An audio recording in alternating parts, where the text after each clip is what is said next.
هاخدكم النهاردة ونرجع بالزمن ليوم 20 يوليو 1969، اليوم اللي قررت فيه القوات الإسرائيلية الهجوم على الجزيرة الخضراء، ودارت ما بين الجيش المصري وجيش العدو واحدة من أبرز المعارك اللي شهدت عليها مدينة السويس.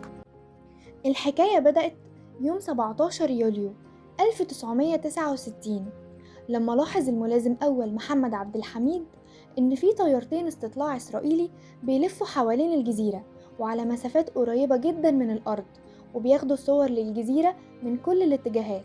وتكررت العملية دي في نفس اليوم مرتين. وفي اليوم التاني 18 يوليو 1969 كررت القوات الإسرائيلية نفس عملية الاستطلاع 3 مرات فوق الجزيرة.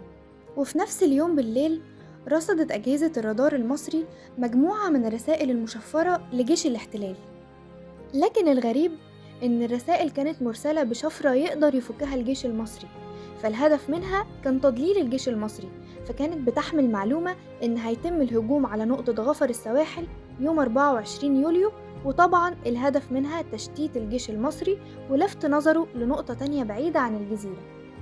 وفي اليوم الثالث يوم 19 يوليو لاحظ الملازم أول محمد عبد الحميد أثناء مراقبته للجانب الإسرائيلي إن في طيارات هليكوبتر بتعمل عملية إنزال الجنود، وتكررت العملية دي 5 مرات ورا بعض.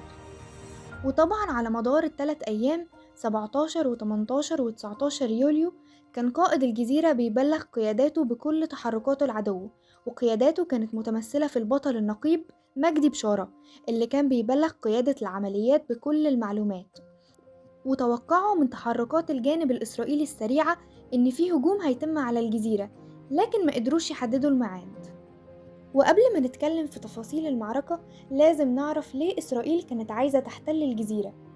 والسبب الأول هو موقعها الاستراتيجي، فهي أقرب نقطة تمركزية لكل المواقع المحتلة من الجيش الإسرائيلي.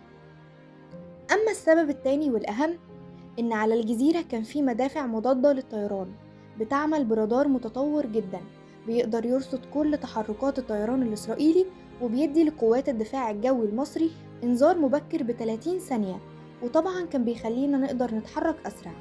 وخطة الجيش الإسرائيلي المرة دي ما كانتش زي كل مرة، فهم ما كانوش عايزين يهاجمونا ولا بالطيران ولا بالمدفعية، ولكن كانت خطتهم إن هم يتسلقوا الجزيرة، يذبحوا كل اللي عليها ويحتلوها.